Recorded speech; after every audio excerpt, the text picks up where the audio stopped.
planted it from seed. You watched it for weeks. You checked it every morning before you checked anything else. You moved it closer to the window when the light shifted. You gave it more water when the leaves drooped. You gave it less water when you read that you were giving it too much. You did everything you were supposed to do. And then one morning you walked out to the garden and it was gone. Brown, wilted, collapsed. The frost came overnight, or the heat was too much, or the disease you did not catch in time spread faster than you expected. And something happened inside you that you were not prepared for. Your throat tightened, your eyes burned, and before you could stop it, you were standing in your garden alone, crying over a plant. You probably did not tell anyone, or if you did, you turned it into a joke. I know it is ridiculous. I know it is just a plant. I do not know what is wrong with me. But nothing was wrong with you, and it was not ridiculous. And what happened in that moment is something that science has only recently started to explain. Today, you're going to discover exactly the psychology behind people who cry when a plant dies. And by the end, you will understand why that reaction is not weakness, not sentimentality, and not a sign that you need more human contact. It is the opposite. It is the sign that something in you still works exactly the way it was designed to. Let us start with what you already know but have never said out loud. You remember the first one that died. You remember which plant it was. You remember where it was in the garden, which pot it was in, what time of year it was. The details stayed, not because you memorized them, but because your brain filed that moment the same way it files things that matter. You did not decide to remember. Your brain decided for you. You also know the difference between a plant that dies because you neglected it and a plant that dies despite everything you did. The first one comes with guilt, sharp, immediate, almost physical. You replay what you should have done. You should have watered it. You should have moved it. You should have noticed sooner. The second one, the one that dies even though you did everything right, that one comes with something heavier, something closer to helplessness. You gave it everything, and it was not enough. That feeling does not just apply to plants, but the garden is where you feel it most honestly. There is a specific kind of grief that comes when you lose something you grew from nothing. The tomato plant. You started from a seed in February, nursed through frost warnings, staked and tied and fed for months, and then watched produce its first green fruit in July. When that plant dies, you're not mourning a vegetable. You are mourning an entire timeline. Every morning you checked on it.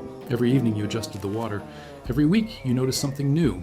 That timeline is gone, and the empty space where the plant was is louder than any space in your house. You have also noticed something that makes you feel even stranger about the whole thing. You mourn plants differently than you mourn other losses. When a plant dies, you do not talk about it for weeks. You do not post about it. You do not call a friend. You stand there, you feel it, you clean up the dead leaves, and you move on. But moving on is not the same as not caring. You carry it quietly, and the next time you plant something in that same spot, there is a weight to the act that was not there the first time. You are not just planting, you're trying again. And trying again after loss is one of the most emotionally expensive things a human being can do. Most people in your life would not understand any of this. If you told your coworker that you cried because your basil died, they would probably laugh, not cruelly, just because they have no framework for understanding why a plant would trigger that response. They see a plant. You see 4 months of daily attention, hope, routine, and care that ended in something you could not control. But here is what is actually happening. And once you understand it, you will never feel embarrassed about this again. The first thing you need to know is that your brain does not distinguish between a plant you cared for and any other living thing you cared for. Not at the level where bonds are formed. The biologist E.O. Wilson at Harvard spent decades studying something he called biophilia. The concept is straightforward. Human beings have an innate, biologically encoded need to form connections with other living systems. Not just with other humans, not just with pets, with living things in general. Plants, trees, gardens, ecosystems. This is not a cultural preference. It is not a personality trait. It is a biological drive as fundamental as the need to eat or sleep. The problem is that the modern world has almost entirely eliminated the opportunities to satisfy this drive. You live surrounded by concrete, glass, and screens. The living things you interact with daily are almost exclusively other humans, and usually in transactional contexts, work, errands, obligations. When you tend to plant, you are satisfying this biological need directly. Your brain registers the plant as a living system that you are connected to, and the longer you tend it, the deeper that registration goes. This is not sentimental, it is neurological. The same circuits that activate when you bond with a pet, when you care for a child, when you nurture anything that depends on you, those circuits activate when you care for a plant. Your brain does not check whether the thing you're bonding with has a nervous system. It checks whether you are investing sustained care into a living thing, and if you are, it files that connection as real. So when that plant dies, your brain processes it as the loss of a real bond. Not a symbolic one, not a metaphorical one, a real one. The grief you feel is not displaced emotion from somewhere else. It is not because you are lonely and projecting onto a plant. It is because you formed an actual neurological bond with a living system, and that system died. The grief is proportional to the bond, and the bond was real from the first day you checked on that seedling before you checked your phone. The second mechanism goes deeper, and it explains why the grief hits harder when you grew the plant from seed. Dr. Kelly Lambert, a neuroscientist at the University of Richmond, has spent years studying what she calls effort-driven rewards. The principle is this: the human brain releases dopamine, serotonin, and endorphins when the body performs physical effort that leads to a tangible, visible result. You plant a seed, you water it daily, you wait. One morning a sprout appears, then a stem, then leaves, then flowers, then fruit. Each stage of that progression triggers the reward circuit. Your brain is registering effort produced result. Purpose was fulfilled. Keep going. This cycle creates something that Lambert describes as a deep sense of agency. The feeling that your actions matter, that what you do with your hands changes something in the world. And here's the critical part. The longer the cycle, the deeper the investment, the stronger the reward circuit becomes. A plant you bought fully grown at the store and lost after 2 weeks produces a mild reaction. A plant you grew from seed over 5 months, that you watched through every stage, that you physically touched and adjusted and fed with your own hands, that plant's death collapses an entire reward circuit that was running in the background of your brain for months. The grief is not about the plant. The grief is about the circuit. Your brain built a sustained feedback loop. Care, observe, adjust, reward. Care, observe, adjust, reward, for months. And then it stopped. Not because you chose to stop, because something you could not control ended it. That is not sadness about a vegetable. That is your brain mourning the loss of purpose. And it hurts exactly as much as it should. The third mechanism explains something you might have noticed but never connected.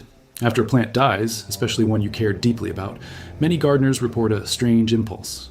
They want to plant something new in the exact same spot. Not immediately, but soon. Within days, sometimes hours, they are already thinking about what will go there next. This is not avoidance. This is not getting over it. This is the brain doing something remarkably sophisticated. Researchers studying grief and resilience have found that people who engage in cyclical care activities, where the cycle of nurture, loss, and renewal repeats naturally, develop a different relationship with loss than people who experience loss as a singular, catastrophic event. The gardener's brain learns through direct repeated experience that loss is not the end of the story. It is a stage. The frost kills the tomato plant. The soil remains. The bed remains. The seeds from last year's harvest remain. The cycle does not end. It pauses and restarts. This is why gardeners as a group tend to handle grief differently than people who do not garden. Not better, not worse, differently. The garden teaches, through the body and not through words, that caring deeply for something and losing it does not mean you should stop caring. It means you plant again. And the act of planting again, in the same soil where something died, is one of the most quietly courageous things a person can do. You are not ignoring the loss. You are composting it, turning it into the ground where something new will grow. There is one more layer to this, and it connects everything. Dr. Christopher Lowry at the University of Colorado discovered that a bacteria naturally present in soil, called Mycobacterium vaccae, activates serotonin pathways in the brain when absorbed through the skin or inhaled during gardening. The same serotonin pathways that antidepressant medications target. This means that every time you kneel in the dirt, every time you dig with your bare hands or brush soil off a root, your brain is receiving a chemical input that regulates mood, reduces anxiety, and stabilizes emotional response. Think about what this means for the moment of grief. When your plant dies and you kneel down to pull out the dead roots, to clear the bed, to prepare the soil for whatever comes next, you are not just performing a practical task. You are, without knowing it, giving your brain exactly the chemical support it needs to process the loss. The soil itself is helping you grieve.